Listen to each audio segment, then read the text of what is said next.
followed by Megan Gallagher. Ms Maguire. Thank you, Presiding Officer. 10 years on from the College Regionalisation, the Education, Children and Young People Committee were keen to take an inquiry to examine how the structural changes were working in practice, to explore what extent the aims of regionalisation had been achieved, aims which included an ambition for all young people over the age of 16 to stay in learning and achieve qualifications, improving their job prospects and earnings in the long term, removing course duplication and unnecessary competition for students between colleges and universities, greater efficiency while still supporting local delivery, and ensuring the college landscape could meet current education, employment and skills challenges and respond rapidly to emerging scenarios. We wanted to look at how equipped colleges were to deliver what's required of them and consider any further changes that might be of benefit to the sector, learners and the communities the college sector serves. I'm very grateful to the variety of organisations and individuals who provided written and oral evidence, sharing their experience, their insight into what was working well and where challenges and opportunities for improvement existed. Presiding Officer, colleges are institutions delivering on multiple critical fronts. They provide opportunities which allow people to develop skills to live more independently and for others to take their first steps back into formal education, helping some of those furthest away from the job market. I've mentioned before the excellent work that Ayrshire College does in this regard. They have a very successful project called Project Search that runs in collaboration with partners at University Hospital Crosshouse and the National Trust for Scotland at Killeen Castle. And they provide supported learning students with 800 hours of immersion in the facilities of each host business, preparing them to be work-ready.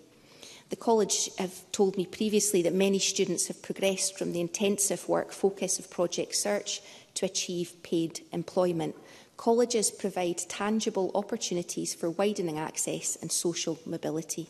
Indeed, in his evidence to the committee, Stuart Brown of EIS FILA highlighted that it's a specific mission of colleges to deliver education to people in their communities who have perhaps been left behind by other parts of the education system. Colleges are places of lifelong learning and development, providing a platform where people can improve their skills or develop new interests at any point in their life. In delivering high-quality, highly respected advanced vocational qualifications and professional training, colleges with their strong links to industry play a pivotal role in upskilling the workforce in new technologies for new industries, making them absolutely critical to the realisation of the Scottish Government's National Strategy for Economic Transformation and goal of a well-being economy. The committee report makes clear from the evidence that there have been positive changes from regionalisation alongside the broader policy changes taking place over the last 10 years, including the creation of colleges of scale, providing a stronger and more credible platform to engage with educational and economic partners, something that I saw firsthand with Ayrshire College and the involvement of their principal in various economic forums. The committee concluded that the coherence of curriculum across the region the college serves has aided learner pathways from school to higher education. Also of note are increases in articulation, widening access to higher education. In his evidence to the committee, Sir Peter Scott, the then Commissioner for Fair Access, highlighted that colleges were absolutely crucial to the aim of fair access. He stated that colleges were a key path into degree courses, noting that of the entrants to degree courses in higher education who have come from a more deprived background, 40% went through a college route. I agree with his conclusion that Scotland's record on fair access would be much diminished if it wasn't for colleges.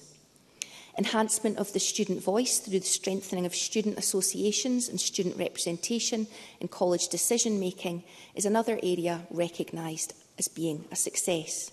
However, along with these clear successes, there are frustrations and challenges which need to be addressed.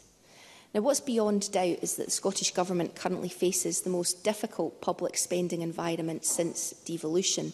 There are pressures throughout our public sector, and I understand and accept that really difficult decisions have been and will continue to need to be taken by Scottish Government ministers. In that context, maintaining the college resource budget at last year's level is not unwelcome. However, I also accept and understand that colleges, like all public bodies, are also facing increased costs and pressures. I want to recognise the flexibilities that the Scottish Government have introduced for colleges, as outlined in the letter received by the Cabinet Secretary to the committee.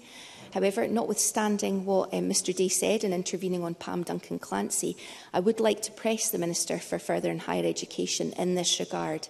I know it's a matter he's interested in and was during his time on committee, and his predecessor agreed with the principle of being as flexible as possible and providing as many fiscal and operational tools as we could to the college sector. So I would really welcome if, in closing, the Minister could outline what more the Scottish Government can do to support colleges to continue deliver within the existing financial envelope and when they can do that. The committee produced a balanced report which acknowledges the success and highlights challenges and opportunities. I want to commend it to the Chamber and thank everyone who contributed to it. Presiding Officer.